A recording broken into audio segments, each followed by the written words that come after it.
Welcome back to Cardinals on My Time, presented by Interstate 70 Sports Media and a part of the Baseball Banter Broadcast Network. I am Scott Plaza, and I'm coming to you after a nice little holiday break and for the first time since the Cardinals had to unfortunately deal Willson Contreras to the Boston Red Sox.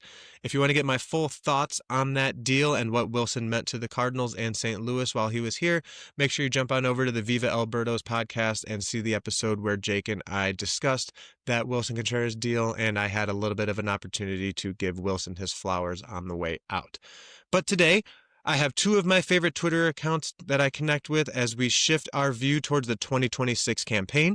The first is returning guest DeWallet Inspector, who I had on previously and sincerely enjoyed what he had to say. Make sure you're following him on Twitter, connect with him as much as possible. I love his takes, I love his realism and intelligence, which is actually, shockingly, pretty tough to find on that Cardinal social media landscape.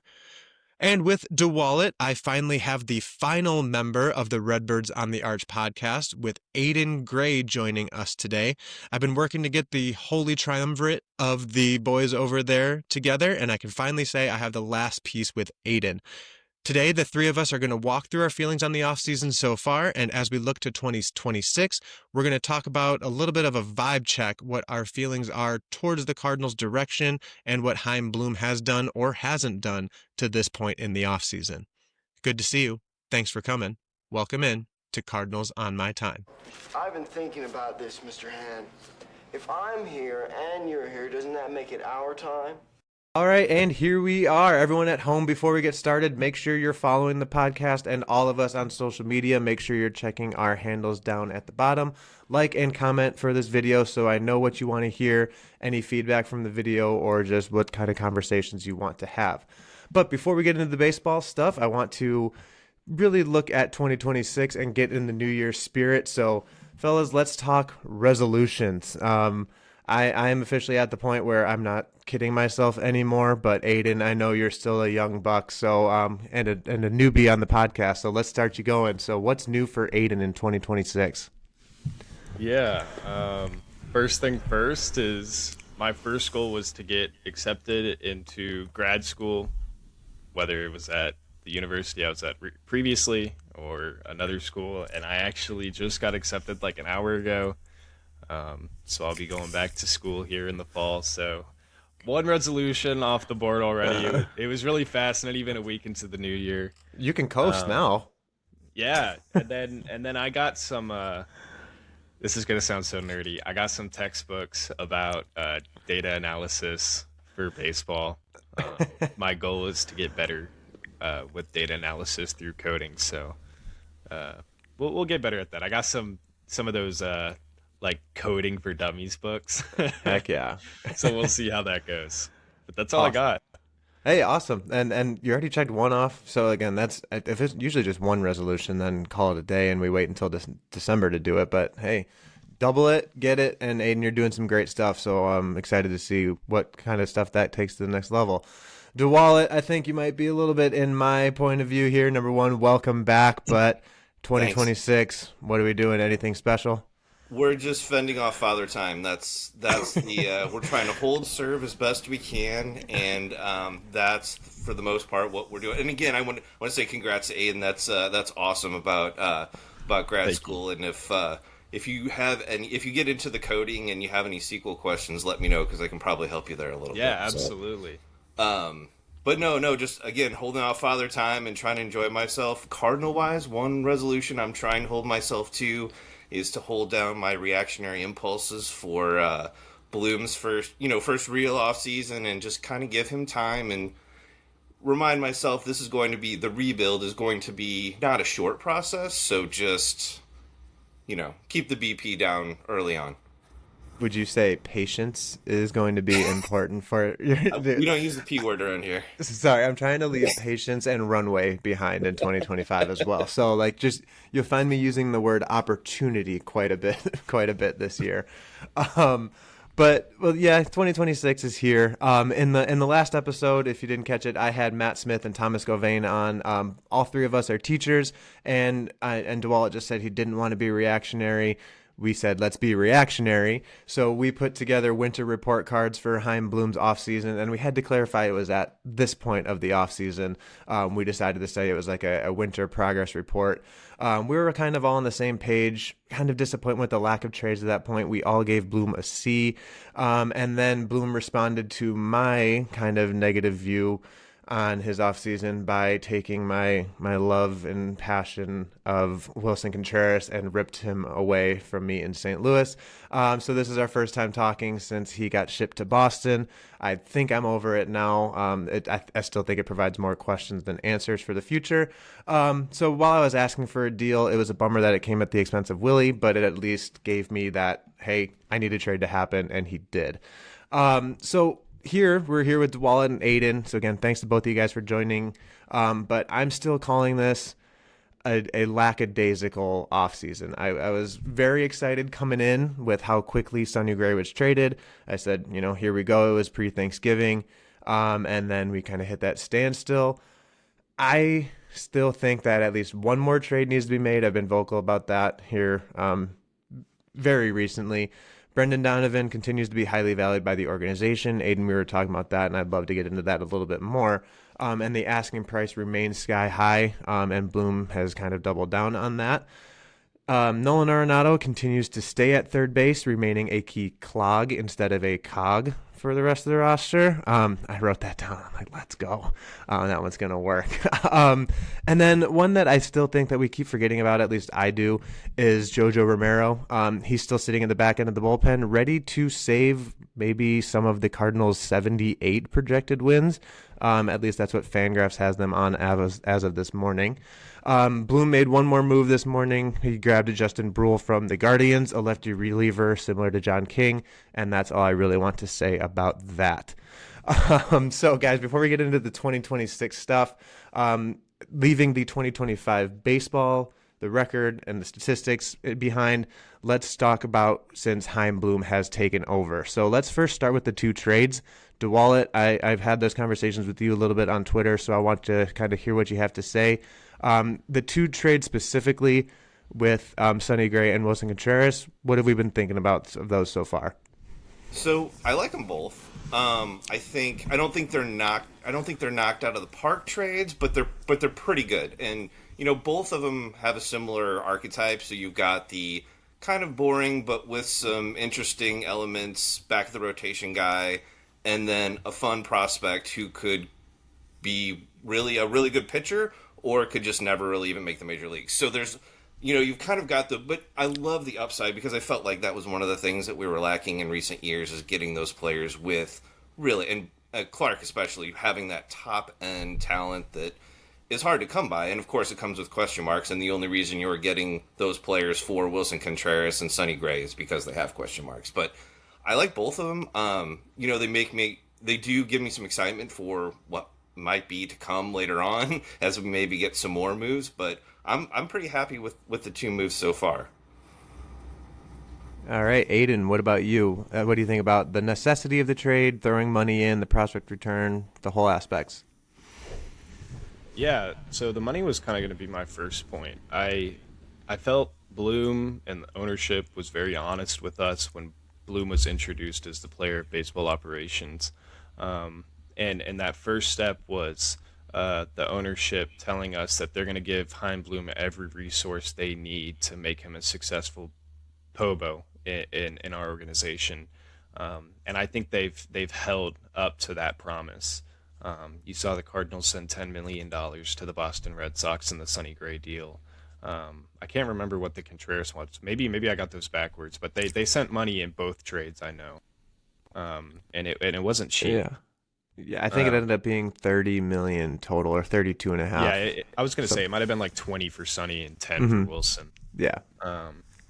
So I really like that ownership has been a little more honest with us this offseason.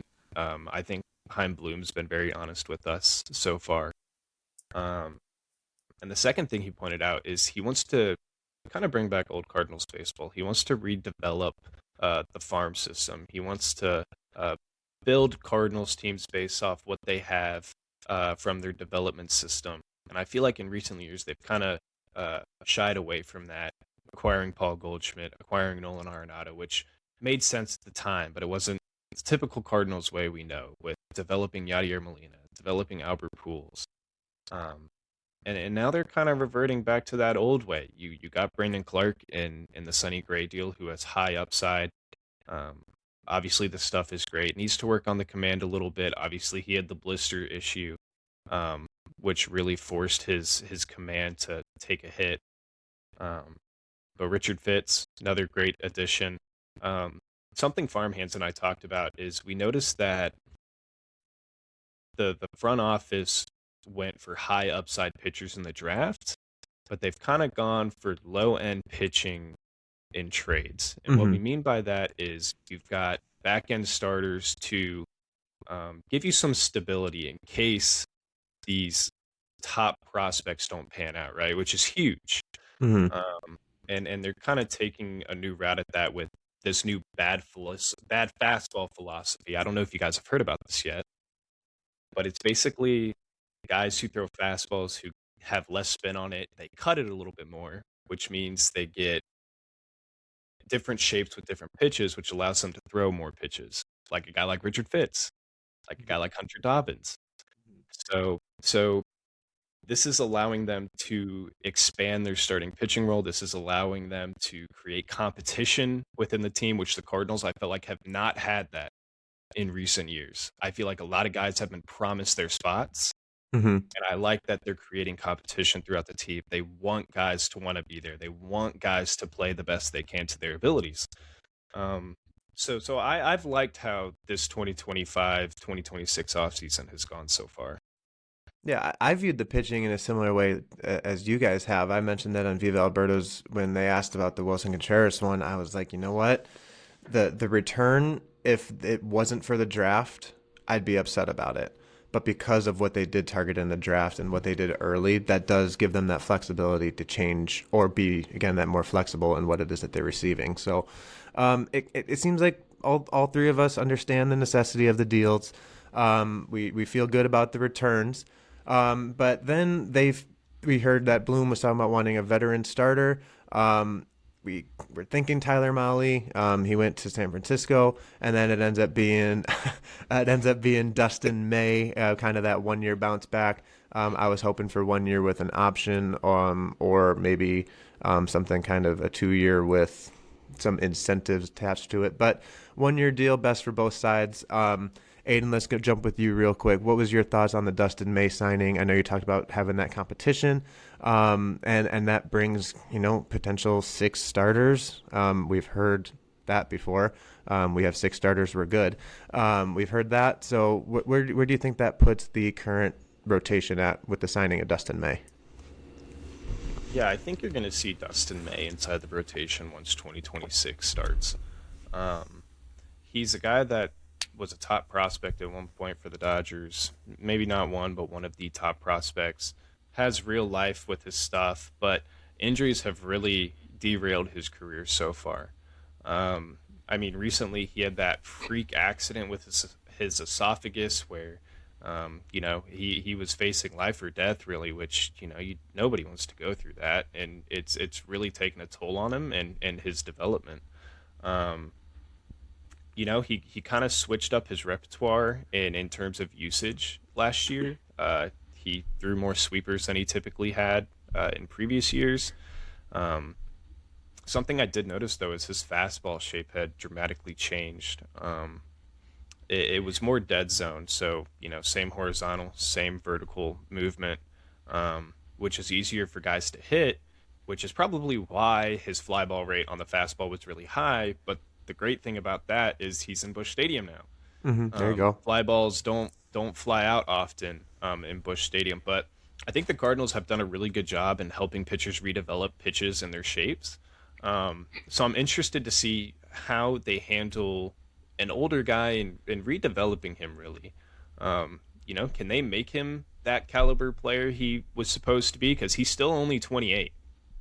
He's not 34. If this really works out, he could be a trade piece, or maybe Chaim Bloom really likes him and they say, hey, this could be a piece we keep for another 3-4 years, and he can kind of be that veteran guy we need in the rotation because we don't have that anymore. Mm-hmm. You traded Sonny Gray, so you need somebody to kind of lead that rotation.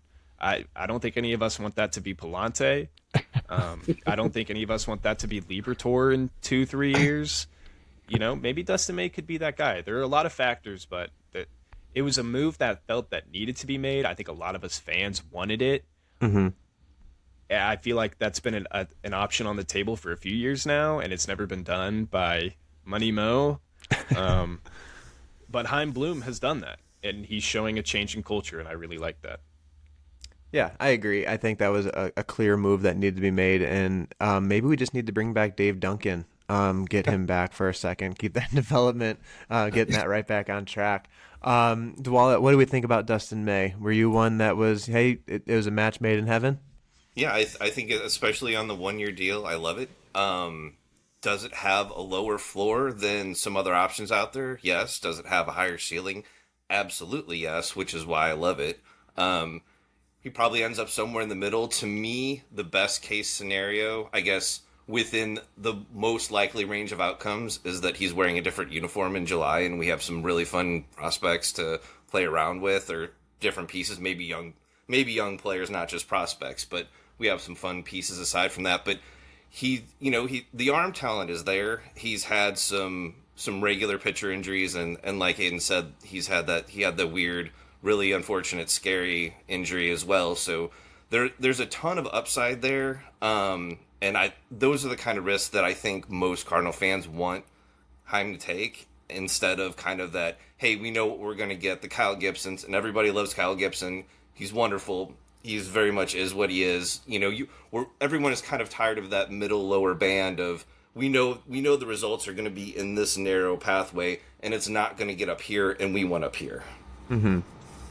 Well, and that's going to bring me, I think Aidan said Liberatore, you don't want to see him as that spot in 2 to 3 years, and I get that. So I saw something the other day. Who is the opening day starter? Is it Dustin May, who is the quote-unquote veteran at only 28, but comes with more fanfare than Matthew Liberatore, who held up the rotation? I think those are the only two in contention for holding that at this point. So I think between between Liberatore and May, I honestly wouldn't be surprised if it is Dustin May on opening day. What do you guys think? I would agree. I think the veteran part of it kind of tips the scales. Now maybe Liberatore just wipes out the Grapefruit League, and maybe that changes, but my guess is that it's probably Dustin May, and I think that's fine. I think that's good. There's still opportunity for Liberatore to be the staff ace or the number one, but I think as everything shakes out and kind of knowing tendencies of the organization, it's probably May.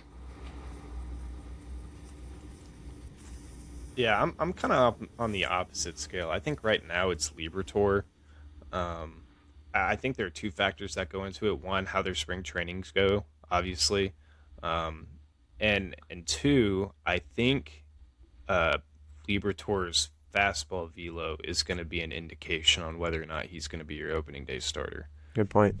Is he going to be a guy who's going to be able to stay out there longer than he was last year? Is he going to be able to maintain the velocity he has? Is he going to come into spring training throwing a little bit slower, like low 90s, like how he was? I think it's just going to depend on a couple things, but I think due to Liberatore being here really the longest, maybe the longest. Sure.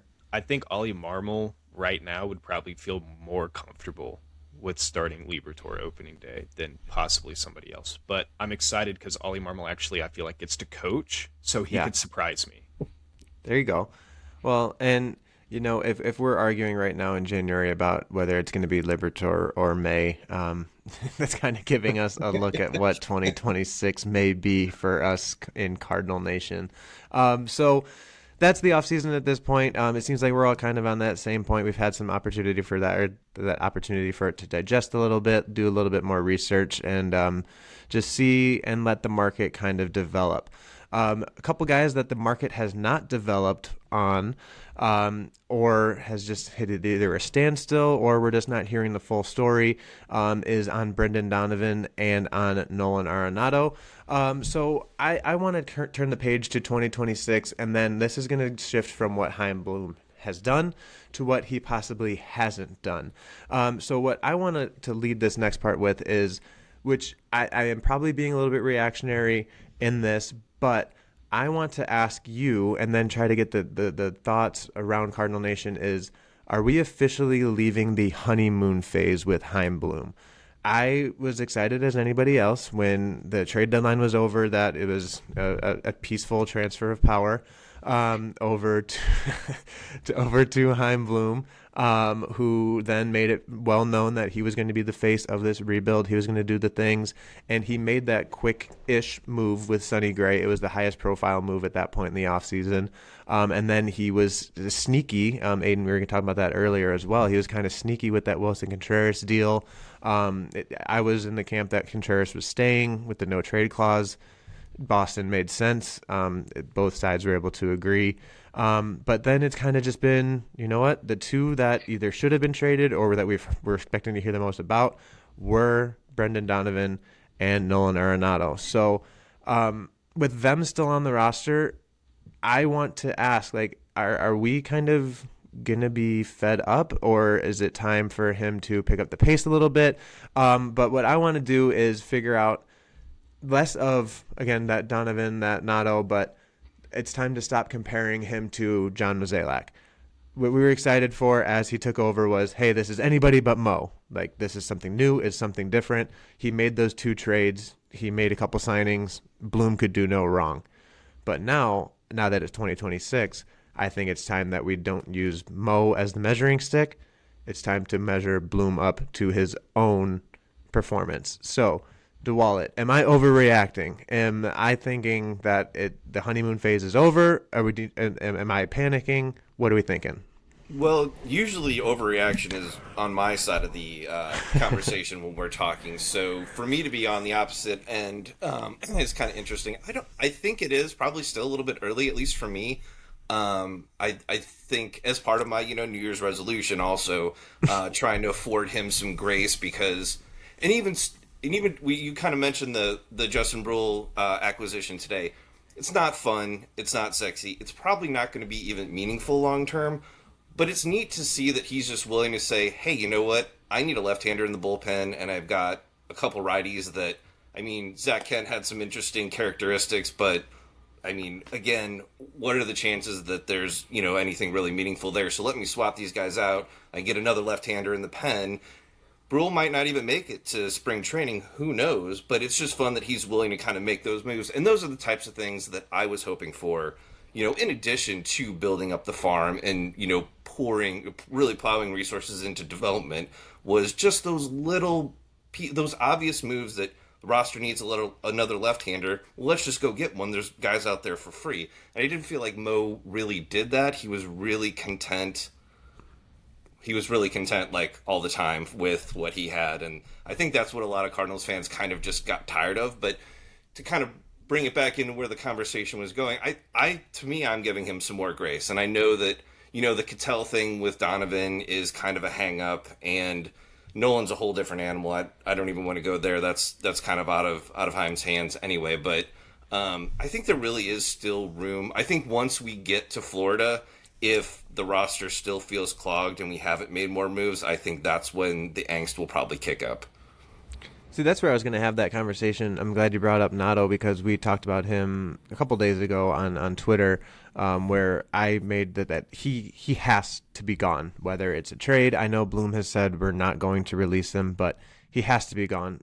Whether it's Weatherholt, Sagasi, or Gorman, like somebody else has to be playing third base. We saw what he did to, I know I said I was going to leave runway last year.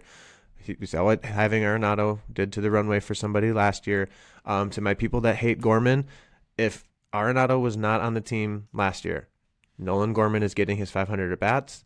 Now we have a clearer view. I know some of you say he has 1,400 at-bats. We know what he is. I'm still in the camp that he's 25. We don't know. And then I believe, DeWallet, you said unless Ollie has the freedom to operate that roster how he wants to, unless Arenado becomes a $16 million bench bat, like chances are he's going to start, I would say, every day. And that's kind of where I don't want to call it frustration, because I do think there's still plenty of time.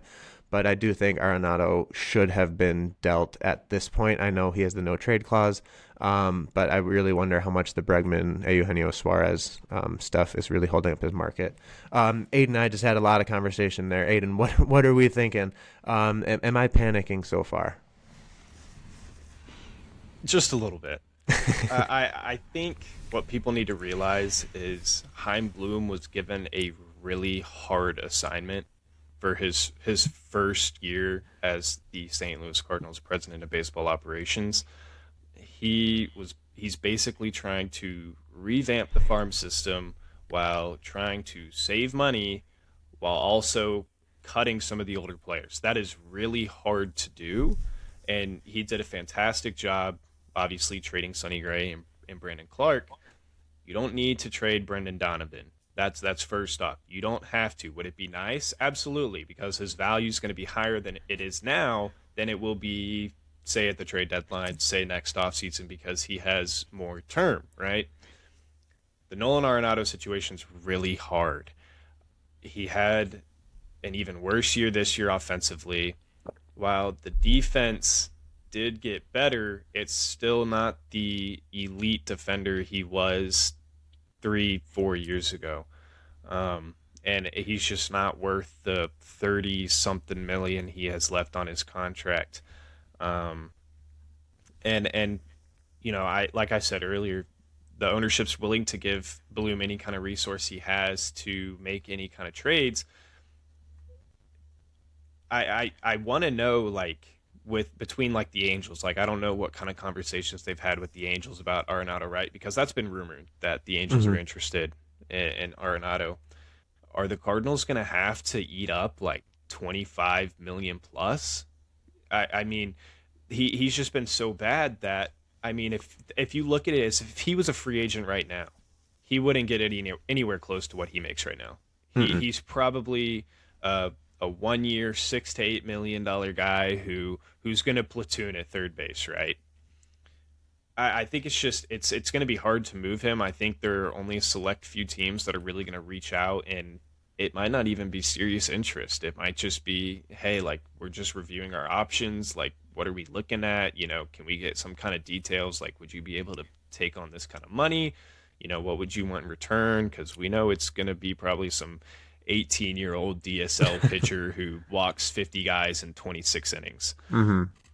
I don't know. I think he's just had a really tough job. I think there are areas where it's going to be hard to make a decision, and you don't want to release the guy. I mean, you're paying him so much money right now that, to me, like, releasing him isn't worth it, especially since you're going in a rebuild, really. You know, I don't know.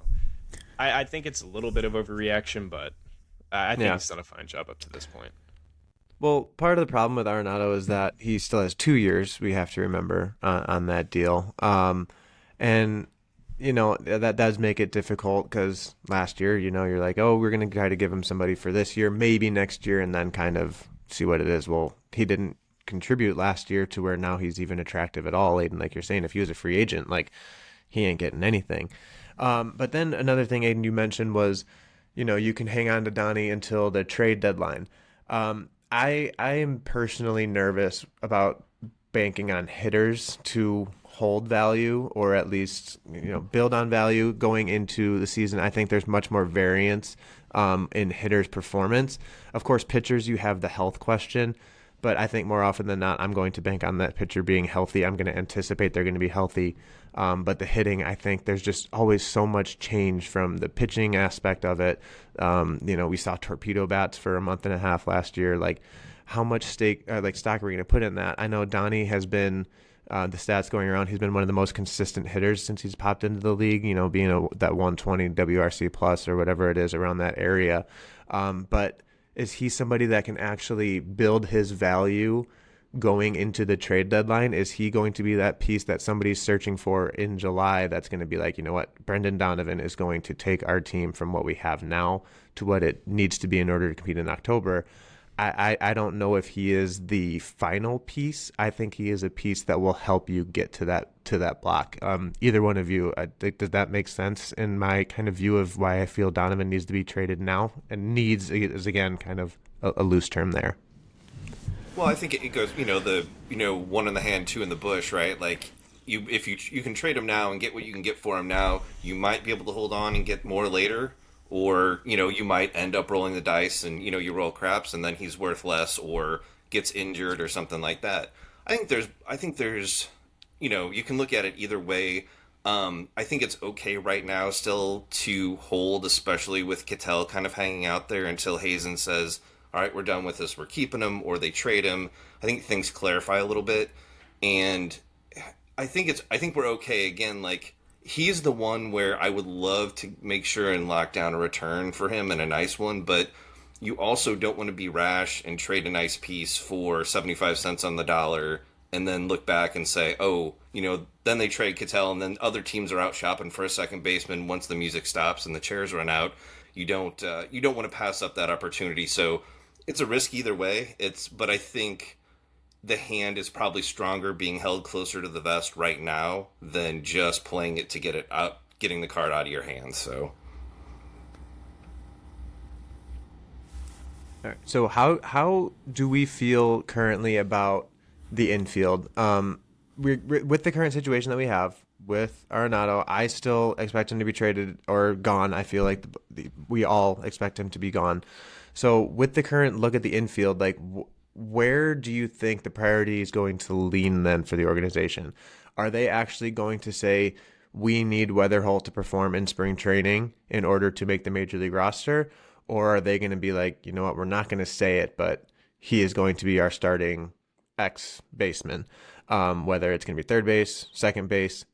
Where do you guys anticipate JJ Weatherholt with this current situation? Let's assume only Arenado gets traded. Brendan Donovan is still a part of this team. Where do we see JJ Weatherholt in 2026 at the start of the year? I'll let Aidan run with that one first. Man, that's a tough one. I know it's pretty split between the front office. Some guys view him as a second baseman. Some guys view him as a third baseman.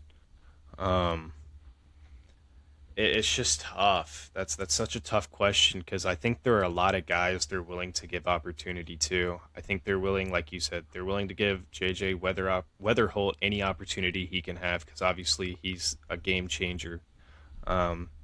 Nolan Gorman's going to get any opportunity he can. And I even think Thomas Ajacey is going to get some opportunities that people aren't going to be expecting.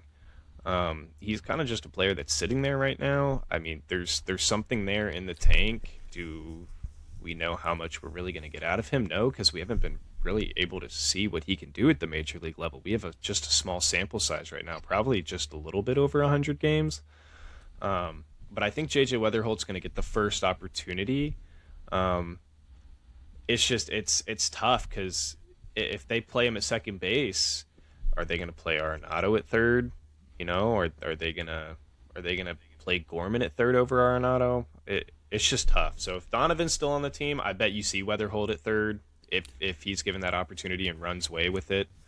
That would be my guess, but I feel like Gorman could get that spot too. I just don't know. Mm-hmm. See, that's part of my weekly post on Viva Alberto's this week was talking about Ajacey being kind of the biggest loser in this inactivity. Like, as of right now, he might just be, hey, you're going to pull the Jose Fermin role and either start in Memphis or you're going to sit and get one start a week at the major league level. And this is a former Texas League MVP, a guy that could hit, that I agree is just not getting that chance. And he might work his way into some type of organizational conversation this year, whether that means as a trade piece or whether that means as somebody that forces his way in. But DeWallet, what do we think? Is spring training important for JJ Weatherholt? I know that they're trying to get rid of the possibility of holding prospects back in in the minor leagues, the draft picks and things like that. But could they possibly use another Chris Bryant excuse and say, hey, he's learning a new position, we need to keep him down a little bit longer?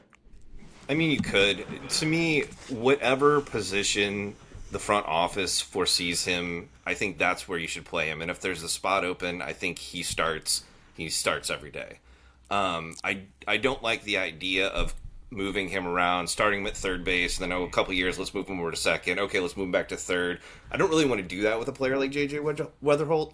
I prefer that he start, whether it's third or second, he starts, opening day. Assuming, if he gets just bowled over in spring training, I think then especially the last couple of weeks facing real major league pitchers, I think maybe you can reevaluate. But I don't really expect that to happen, so my assumption and thought and really preference is that he would start on the big club in one spot as the everyday, 120 game, 130 game, 40 game, whatever player. You mentioned Sajaci, and him, I don't know that I agree that he's the loser in all of this, because I think his future is one that's similar to Edman and Donovan's. I think he's going to end up having a whole bunch of different gloves for the team, so he could definitely start several days a week, versus a left-hander at first base. Maybe get some run in center field, left field, right field, certainly, third base. Even shortstop, he could give Mason a blow. I don't think he can play there for an extended period, but for a day, I don't think that's a problem. So I'm excited to see him because I want to see him all over the place. And I think he's got that within him. And like you said, the bat is kind of exciting, especially for, like Texas League MVP. Like that's a fun thing to have off your bench as a utility player. Yeah, I think this is definitely, it's January 6th today. We're definitely having this conversation way before we know what's going to happen. We do think that there's going to be a lot of shakeup on the Major League roster. And what I think is what is coming is that I am overreacting just a little bit in my expectations or feelings about what Chaim Bloom has done so far. So before we kind of put this thing to wraps, I want to ask you guys one more question and then give you the opportunity to talk about yourselves. If knowing that the Cardinals are about to enter this X year rebuild, how are they going to get you into the ballpark? Who are they going to market? What is it that you want to see? I will say I'm out of town. I'm in the Chicagoland area. I'm going to go to as many Cardinals games as I am allowed to get to. It's going to be at least one series a year, regardless of what's going on. But for those that maybe be more local, maybe have a little bit more of that emotional connection to the team, what is it going to take to keep you tuning in, getting to the ballpark, and giving them your money? DeWallet, let's start with you. What do we think? So, I mean, really just playing the kids.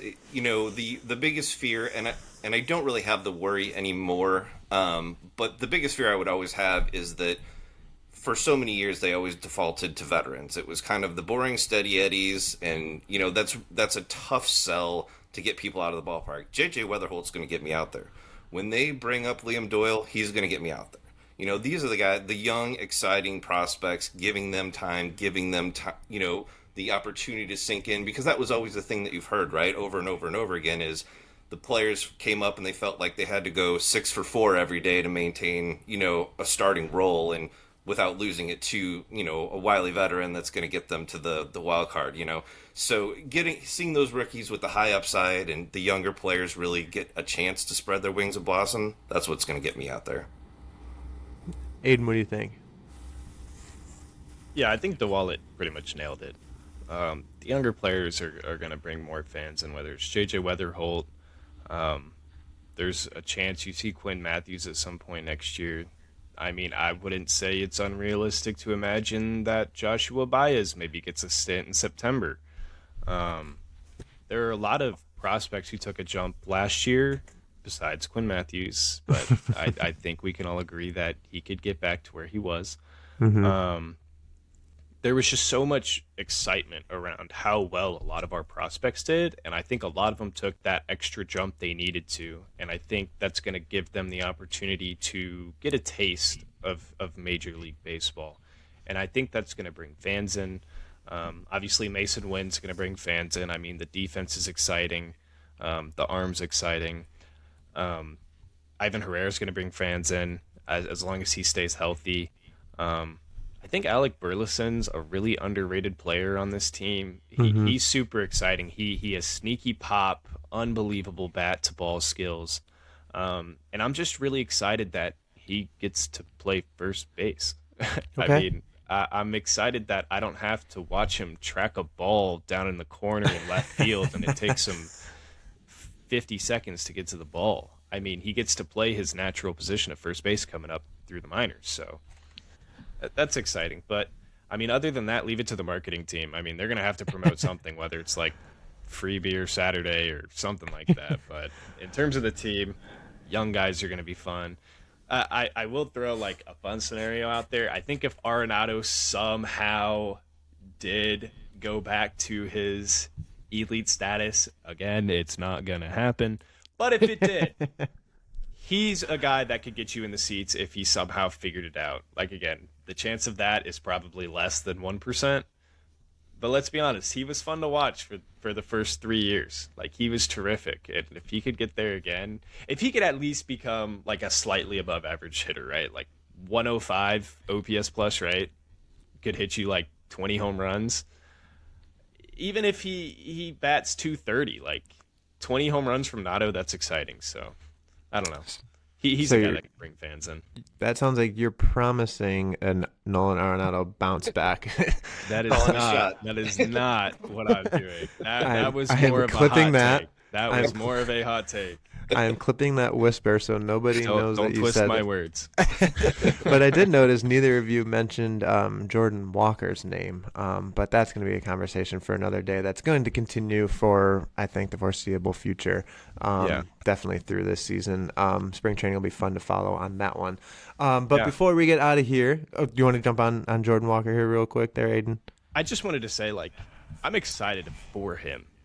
There you go. Yeah, absolutely. He's getting runway, and like, this is gonna sound like totally mean. And Jordan, if you somehow hear this, like, this isn't me picking on you. We are worldwide and viral, so he's going to see it.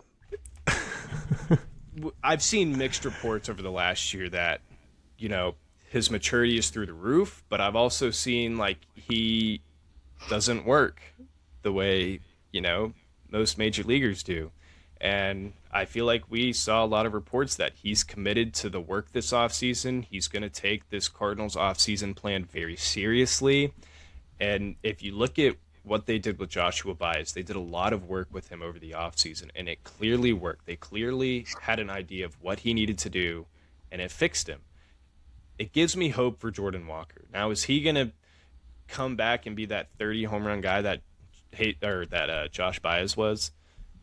Probably not, but if he's a guy that can be similar to his rookie year, hit almost 20 home runs, have an almost 800 OPS, I mean, he's got all the talent. He's got the ability to do it. He's got to be committed, and it seems I've seen videos. He seemed committed so far, so I'm excited. That's a whole nother conversation, though. We'll be coming back to it in spring training. I'm sure we'll be evaluating him like nuts, but there's hope. There is hope for me. And April and May and June and July. Yeah. He might even be in Memphis in July. I mean, that's for all we know. The option discussion is going to be one that's going to be hopefully we don't have to have. But again, absolutely. We are about to turn this into a part 2 coming your way. So before we spin off the rails too quickly, I want to get the opportunity to thank Aidan and DeWallet for jumping on here and give them the chance to talk about themselves. Aidan, you were just in that talking groove. So go ahead and tell us where we can find you, what it is that you're up to, what your MBA program is going to be all about, and everything like that. Yeah, so first off, I'm the data and analytics coordinator for the Belmont baseball team. So we're a Division I program. We play in the Missouri Valley Conference. So we play Missouri State, we play Illinois State. I don't know if you guys are in the area, but we play some local schools from you guys. I'm very excited about the season. I think we'll bring a tough fight to everybody. Am I allowed to give like a social media like shout out here for me? Oh, that's the point of this part. Absolutely. If somebody's here this long, they're tapped in. They're ready to see you. Sweet. So if you like prospect analysis, player analysis, stupid opinions half the time, go to Twitter and follow me at, this is a really long name now, so bear with me. It's Aidan Gray 8. Yes, Gray in there twice. Gray with an A, not an E. And I will have that linked. I'll have that linked in here, and then I will have it again at the bottom of the screen. So Sweet. yeah, Aidan Gray, double the fun. Make sure you follow him over there. And DeWallet, what's up with you? Where can we find you? On Twitter, Blue Sky at OT Lee. I did want to pitch real quick, or kind of promote. There's somebody on Twitter, Greg Poole, who works in Southern Illinois, and he works his business. He works for a ministry that helps local families, local schools get supplies and just things they need for every day, along with Christmas presents. It's really wonderful work. He's at Can Ministry on Twitter. He will take all the commons that you've got in terms of, like, if you're a collector, especially if you're one of the gambling rippers and just looking for the hits. He will take all the base cards. He puts them in packs. He has them stadium rips at Busch Stadium as well. But he's doing a ton of wonderful things. I highly suggest you follow him. It's great soul food to see what he's doing. And then if anybody can help out, that's always appreciated. So I just want to throw that out there. I'll have him linked as well. I'm planning on sending him a bunch of my stuff, like we were talking about over there on Twitter, making sure that Greg gets that stuff because that is an awesome, awesome thing that he's doing. So make sure you go check Greg out as well. But for DeWallet, for Aidan, I want to thank you all for coming in here, giving us your vibe, talking me off the ledge just a little bit, practice that patience that we've heard so much about. And I want to thank you again for coming on. From Interstate 70 Sports Media and the Baseball Banter broadcast, I'm Scott Plaza, and this was Cardinals on My Time.